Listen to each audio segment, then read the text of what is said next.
Welcome to our audio drama, The Midnight Recital. Let's dive into the story of an aspiring concert pianist named Joan Wakefield. Joan lived in the charming town of Beaufort. Her fiery red hair and profound love for classical music made her stand out in the crowd.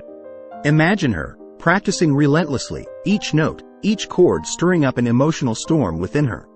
The only thing she wanted more than anything was to perform at the grand Aurora Symphony Hall, a significant symbol of musical brilliance in her town. However, Joan's path wasn't straightforward. Her parents had different perspectives on life. Her mother was a dedicated mathematician, her father a practical businessman. They couldn't quite understand Joan's love for music. And then there was Joan's twin brother, Thomas.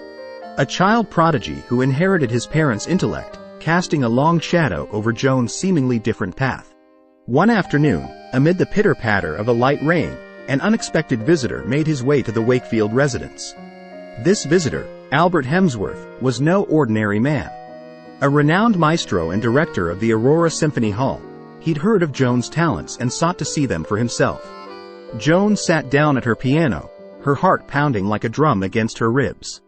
But she was resolute. Her fingers flew over the keys, filling the room with the beautiful melody of her performance. Albert was so impressed that he invited Joan to perform at the Midnight Recital, a prestigious event known to skyrocket the careers of artists. Joan's parents were taken aback, but ultimately, they allowed her to accept this incredible opportunity. The next several weeks were a whirlwind of fervent practice. The pressure of the opportunity started to weigh Joan down. She doubted her abilities, the rigors of her routines felt more like chores than a passion. The keys she once found solace in felt cold and indifferent. Watching Joan struggle, Thomas decided to lend his sister a hand. Despite their differences, he respected Joan's unwavering perseverance. One evening, he shared his wisdom, emphasizing the importance of passion over fear. His words resonated with Joan, prompting her to understand her fear wasn't about performing poorly, but about losing herself in the process. She realized that her journey was not just about the recital or the symphony hall, but about remaining true to her passion, no matter the outcome. Before they knew it, the evening of the Midnight Recital was upon them. Imagine Joan stepping onto that grand stage.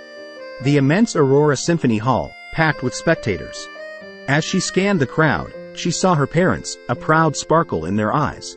And in the corner sat Albert Hemsworth, his presence a testament to the extraordinary opportunity he had given her. Beside him was her brother Thomas, quietly extending his support. Heart pounding, Joan placed her fingers on the piano.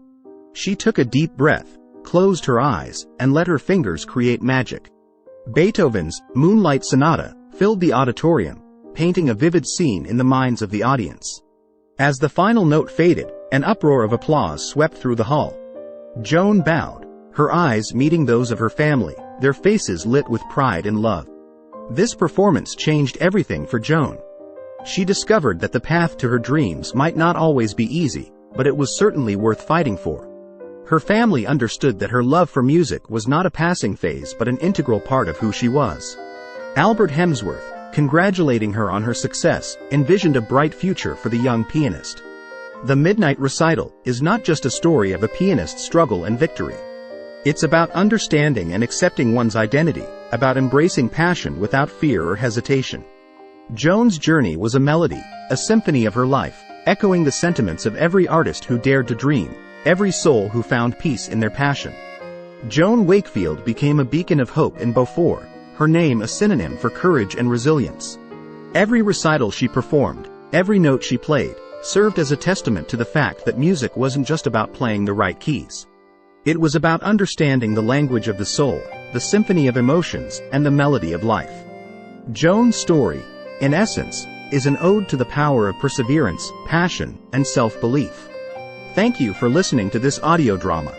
If you enjoyed Joan's story, be sure to hit the like button, share it with your friends, and subscribe for more such inspiring tales.